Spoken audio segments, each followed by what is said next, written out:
ඔබට රෙස්ටුරන්ට් එකක හොඳ මැනේජර් කෙනෙක් වෙන්න ඕන නම් ඔබ ගාව තියෙන්න ඕන තවත් ප්‍රධාන සාධකයක් තමයි ඔබ ඉතාමත්ම හොඳින් සංවිධානාත්මකව ඒ වගේම අනුවර්තනය වෙමින් මේ ව්‍යාපාරය තුළ එහෙම නැත්නම් ඔබගේ රෙස්ටුරන්ට් ව්‍යාපාරය තුළ ඔබ රැඳී සිටිය යුතුයි. ඔබට දක්ෂ හොඳ කළමනාකරුවෙක් වෙන්න ඕන නම් ඔබ බඳවා ගැනීම ටික ඉතාමත්ම හොඳින් නිවැරදිව කරන්නට ඔබගේ රෙස්ටුරන්ට් එක ඔබ හයියට මාකට් කරන්නට දැනගෙන ඉන්නට ඕනේ. ඔබ තවදුරටත් ඔබගේ වෘත්තිය පිළිබඳව ඉගෙනගෙන ඔබට වටිනාකම් ආරෝපණය කරගන්නටම ඕනේ. ඔබේ සිහිනය රෙස්ටුරන්ට් එකක් පටන් ගන්න එකද? ඒ සිහිනය සැබෑ කරගන්න නිවැරදි මඟ පෙන්වීම අපෙන්. එහෙම නැත්නම් දැන්ට කරගෙන යන රෙස්ටුරන්ට් එකේ වියදම් වැඩි වෙලා, ලාභ අඩු වෙලා ප්‍රශ්න ගොඩක්ද? ඒවට විසඳුම් අපි ගාව තියෙනවා.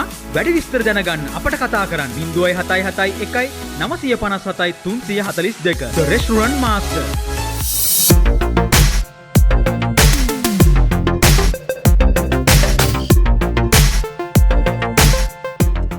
Hello everyone.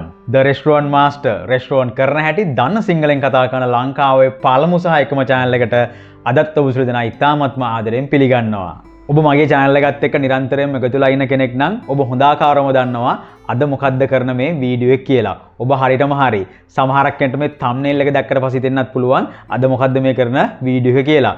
කොහොම හරි අද අපි කරන්නේ පහුගිය සතියේ කරපු වීඩියෝ එකේ ඉතිරි කොටස. රෙස්ටුරන්ට් එක හොඳ මැනේජර් කෙනෙක් වෙන්න කොහොමද කියලා තමයි අපි කතා කරන්නේ. එතකොට මෙන්න මේකේ පළවෙනි කොටස අපි ගිය සතියේ කතා කරා. අද කතා කරන්න ඉතුරුලා තියෙන්නේ දෙවෙනි කොටස. එහෙනම් මේ දෙවෙනි කොටස බලන්න කලින් මම ඉතාමත්ම කරුණාවෙන් ඉල්ලා සිටිනවා අපගේ මේ පළවෙනි කොටස ඔබ අනිවාර්යෙන් බලලා ඉන්න ඕන. ඉන්නේ පළවෙනි කොටසට අදාළ ලින්ක් එක මේ වීඩියෝ එකේ ඩිස්ක්‍රිප්ෂන් එකේ තියෙනවා. මේ වීඩියෝ එක පළමුවෙන්ම දකින්න කෙනෙක් නම් කරුණාකරලා ඒ වීඩියෝ එකේ ලින්ක් එකට ගිහිල්ලා ඒ වීඩියෝ එක බලලා මෙන්න මේ වීඩියෝ එක බලන්න කියලා ඉතාමත්ම ආදරෙන් ඉල්ලා සිටිනවා. අපි පසුගිය සතියේ කතා කරා කොහොමද රෙස්ටුරන්ට් එක හොඳ මැනේජර් කෙනෙක් වෙන්නේ කියලා කොටස් 4ක්. ඒත් එක්කම අදත් අපි තව කොටස් 4ක් පිළිබඳව ඔබට පැහැදිලි කරන්න සූදානම් වෙනවා. එහෙමනම් වැඩි කතාවක් අවශ්‍ය නැහැ. අපි යමු වීඩියෝ එකට. එහෙනම් කොහොමද මේ රෙස්ටුරන්ට් එක හොඳ මැනේජර් කෙනෙක් වෙන්නේ කියලා කතා කරන දෙවෙනි කොටසේ පළවෙනි කාරණාව. ඒ පළවෙනි කාරණාව තමයි ඔබට රෙස්ටුරන්ට් එකක හොඳ මැනේජර් කෙනෙක් වෙන්න ඕන නම් ඔබ ගාව තියෙන්න ඕන තවත් ප්‍රධාන සාධකයක් තමයි ඔබ ඉතාමත්ම හොඳින් සංවිධානාත්මකව ඒ වගේම අනුවර්තනය වෙමින් මේ ව්‍යාපාරය තුළ එහෙම නැත්නම් ඔබගේ රෙස්ටුරන්ට් ව්‍යාපාරය තුළ ඔබ රැඳී සිටිය යුතුයි. අපි මේකම කියනවා stay organized and adaptable කියලා. මෙන්න මේකට සරලව පැහැදිලි කිරීම තමයි ඔබ කාර්ය බහුල වෙන වෙලාවදී සහ ඔබ පීඩනයට පත් වෙලා ඉන්න වෙලාවකදී ඔබ ඒ පීඩනයට ඉතාමත්ම හොඳින් මුහුණ දෙමින් ඒත් එක්කම සංසුන්ව ඔබගේ කටයුතු ටික ඔබ හරියට කළමනාකරණය කරන්න ඕන කියන කතාව. මොකද ඔබ දන්නවා සාමාන්‍ය රෙස්ටුරන්ට් එකකදී ඕනෑම අවස්ථාවකදී බිසි වෙන්න පුළුවන්. ඒ වගේම තමයි ඕනම අවස්ථාවකදී ඔබට පීඩනයක් ගෙන දෙන දේවල් සිද්ධ වෙන්න පුළුවන්. හැබැයි අපි මේ පීඩනයට ඉතාමත්ම නොබියව සංවිධානාත්මකව මුහුණ දුන්න දින් තමයි ඔබට ඔබේ කාර්යය ඉතාමත්ම පහසුවෙන් කරගෙන යාමට හැකියාවක් ලැබෙන්නේ. සාමාන්‍යයෙන් මොන වගේ අභියෝගයක්ද මේ රෙස්ටුරන්ට් ව්‍යාපාරය තුළ රෙස්ටුරන්ට් එක මැනේජ් කරනකොට ඔබට එන්න පුළුවන්?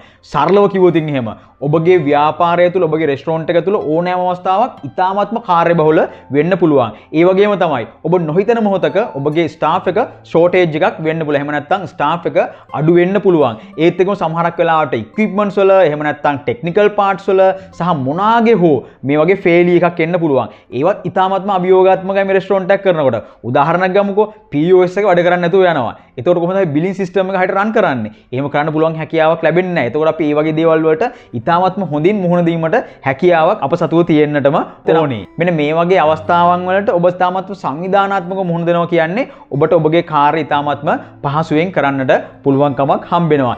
ඒකට කළ යුතු ප්‍රධානම කාරණාව තමයි ඔබ එකම එක ප්ලෑන් එක ඉඳලා මේ වැඩ කරන්න බෑ. එහෙනම් අඩුම ගානේ ඔබට එක ප්ලෑන් එකකට වඩා ප්ලෑන් එකක් තියෙනවා. අපි කියනවානේ ප්ලෑන් A වැඩ කරන්නේ නැත්නම් ප්ලෑන් B එකට යනවා කියලා. එහෙනම් පළවෙනි ප්ලෑන් එක වැඩ කරන්නේ නැත්නම් අපි දෙවෙනි ප්ලෑන් එක නිරන්තරයෙන්ම තියාගෙන ඉන්න ඕන. විශේෂයෙන්ම මෙන්න මේ වගේ රෙස්ටුරන්ට් එක කළමනාකාරීත්වයක් ඔබ දරනවා නම් පැහැදිලිවම පෙර සූදානම කියන දේ ඔබ ගාව නිරන්තරයෙන්ම තියෙන්නට ඕනේ. අපි උදාහරණයක් ගමුකෝ. යම් මොහොතක ඔබගේ ස්ටාෆ් එකේ අඩුවක් සිද්ධ වෙනවා. ඒ කියන්නේ ස්ටාෆ් එක ෂෝටේජ් එකක් සිද්ධ වෙනවා. එතකොට ඔබ කොහොමද ඔබගේ මේ රෙස්ටුරන්ට් ඔපරේෂන් එක ෆේස් කරන්නේ? ඔබ ඒක හරියට කළමනාකරණය කරනවා නම් ස්ටාෆ් ෂෝටේජ් එකක් තියෙන වෙලාවට ඔබ ඊට වඩා හොඳට ඕගනයිස් කරන්නට ඕනේ.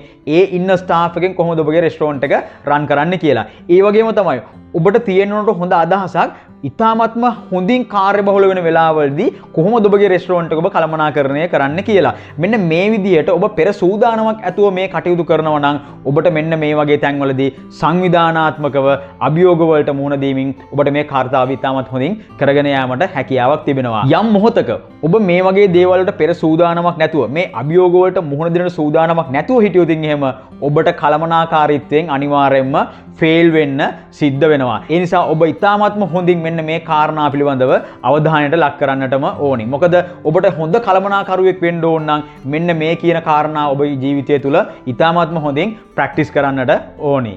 අද කතා කරන දෙවෙනි කාරණාව.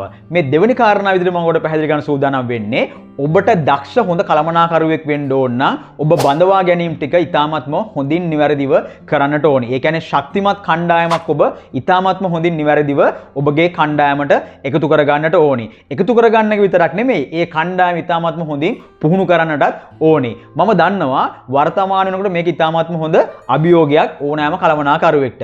හැබැයි මෙන්න මේ අභියෝගයේ ජය ගන්න ඕනෑම කළමනාකරුවෙක්ට රෙස්ටුරන්ට් ව්‍යාපාරය තුළ ඔබගේ රෙස්ටුරන්ට් බිස්නස් එක තුළ ඉතාමත්ම හොඳ දියු ගමනක් යන්න පුළුවන් කමක් හම්බෙනවා. මොකද මේ රික්‍රූට්මන්ට් එකක් කරනවා එහෙම නැත්නම් මේ බඳවා ගැනීමක් කරනවා කියන එකම ටිකක් අභියෝගාත්මකයි දැන්. හැබැයි හොඳ දක්ෂ කළමනාකරුවෙක්ට ඉතාමත්ම හොඳින් මෙන්න මේ කාරණාව කරන්න පුළුවන් කමක් හම්බෙනවා. පුද්ගලයාව ඉතාමත්ම හොඳින් අධ්‍යයනය කරලා ඔහුගේ දක්ෂතාවයන්, ඔහුගේ තියෙන දුර්වලතාවයන් හඳුනාගෙන ඒත් එක්කම ඔහුට මොන වගේ වගකීම් පවරන්නට ඕනිද, ඒත් එක්කම ඔහුත් එක්ක මේ ගමන යන්නේ කොහොමද කියන වගේ කාරණා පිළිබඳව ඉතාමත්ම හොඳ අවබෝධයක් තියෙනවා දක්ෂ කළමනාකරුවෙක්ට. ඔහුට ඒව හඳුනා ගැනීමේ හැකියාවක් තිබෙනවා. අන්න ඒ විදිහ හොඳ දක්ෂ කණ්ඩායමක් ඔබට බඳවා ගන්න පුළුවන් නම් ඒ බඳවාගෙන ඉවර වෙලා ඔබට තියෙන ඔබගේ ක්‍රමයට, ඔබගේ රෙස්ටුරන්ට් එකට ගැලපෙන ආකාරයට ඔවුන්ව පුහුණු කරන එක. මෙන්න මේ කතාවේදීම තව දෙයක් ඔබට පැහැදිලි කරන්නට ඕනි. ඒ තමයි අපි දැකලා තියෙනවා සමහරක් රෙස්ටුරන්ට්ස් වල ඒ මැනේජර්ස්ලාගේ ෆ්ලේවරේෂන් තියෙනවා ස්ටාෆ් එකේ සමහරක් කණ්ඩායම් පිළිබඳව. හැබැයි මෙන්න මේක නම් ඉතාමත්ම නරක පුරුද්දක් කියන එක පැහැදිලිවම කියන්නට ඕනි. මොකද අපි කණ්ඩායමක් විතර වැඩ කරනකොට අපිට ඒකේ ෆ්ලේවරේෂන් තියෙන්න විදියක් නැහැ. මොකද ඒ කණ්ඩායමම අපිට වැදගත් වෙනවා. ඔබ දක්ෂ කළමනාකරුවෙක් නම්, ඔබ හොඳ කළමනාකරුවෙක් නම් ඔබට ඔබගේ ටීම් එක පිළිබඳව හොඳ කන්ෆිඩන්ට් එකක් තියෙන්නට ඕනි. ඒ ටීම් එක පිළිබඳව ඔබට එකම හොඳ හැඟීමක් තියෙන්නට ඕනි. මොකද එතකොට තමයි ඔබට ඔවුන්ව ඉතාමත්ම හොඳින් කළමනාකරණය කරමින් ඒ කාර්යයට යොදවා ගැනීමට පුළුවන්කමක් හම්බෙන්නේ. ඒ නිසා මේ ෆ්ලේවරේෂන් වගේ දේවල් කවදාකවත් ඔබගේ රෙස්ටුරන්ට් එක තුල ඔබ කළමනාකරුවෙක් විදියට කරන්නට යන්න එපා. ඒකෙදි තව දෙයක් කියන්නට ඕනි. මේ ෆ්ලේවරේෂන් එකයි සහ ඔබට හොඳ දක්ෂ ඔබගේ සේවකයෙක් කියනවා නම් ඔහුන් ඇගීමට ලක් කරන එකයි කාරණා දෙකක්.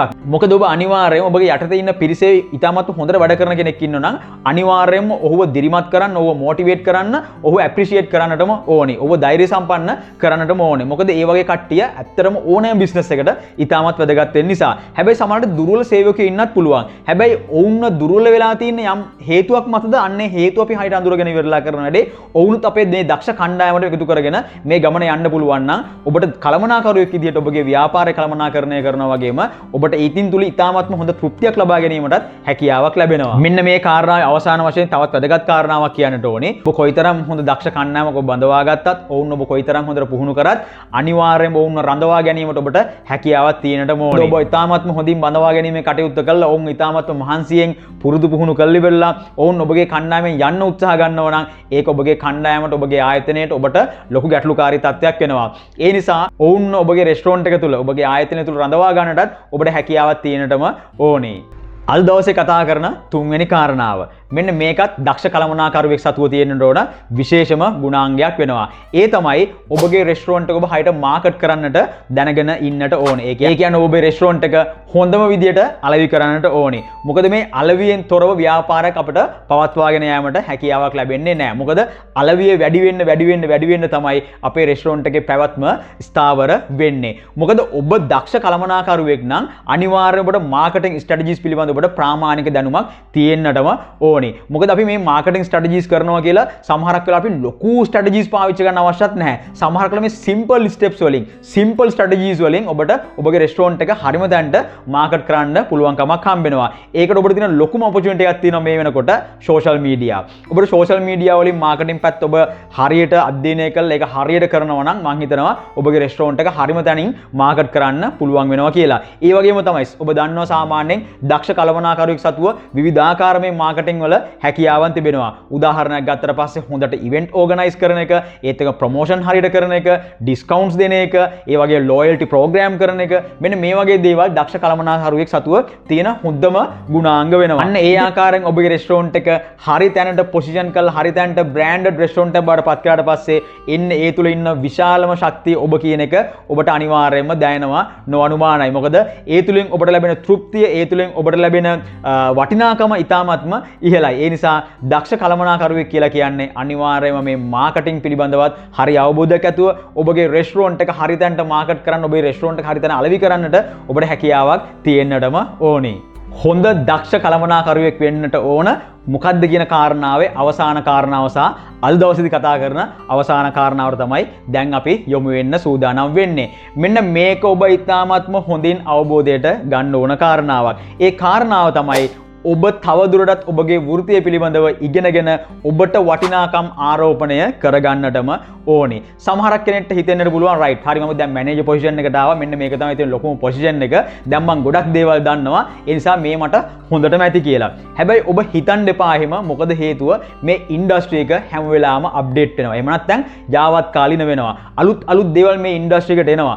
අලුත් චැලෙන්ජස් මේ ඉන්ඩස්ට්‍රි එකට එනවා. ඒතකොට මේ චැලෙන්ජස් වලට අපි මුහුණ දෙන්න හරියට අපි මේ සිස්ටම් එක ඇතුලේ හරියට මේ ඉන්ඩස්ට්‍රි එක ඇතුලේ අපි අප්ඩේට් වෙලා ඉන්න ඕන. ඒ නිසා අනිවාර්යයෙන් ඔබ දැනුම හොයාගෙන ගිහිල්ලා යාවත් කාලින වෙලා තවත් දැනුමෙන් තපොසත් වෙලා මේ අලුත් දේවල් ඉගෙනගෙන ඔබගේ දැනුම වර්ධනය කරගෙන ඔබ යාවත් කාලින වෙච්ච කළමනාකරුවෙක් වෙන්නට ඕනි. එහෙම නැත්නම් ඔබ තුළ තියෙන පරණ ගතානුගතික මේ මැනේජ්මන්ට් වල තියෙන බේසික්ම දේවල් ටිකක් ඔළුවේ තියාගෙන ඔබ කළමනාකරණය ගැන කතා කරන්න හදනවා නම් ඒක සාර්ථක වෙන්නේ නැහැ. කළමනාකරණය පිළිබඳව ක්‍රියාත්මක වෙන්න හදනවා නම් ඒක සාර්ථක වෙන්නේ නැහැ. මොකද දැන් ලෝකේ ගොඩාක් ඉස්සරහට ගිහිලා තියෙන්නේ. විශේෂයෙන්ම මේ තාක්ෂණයත් එක්ක.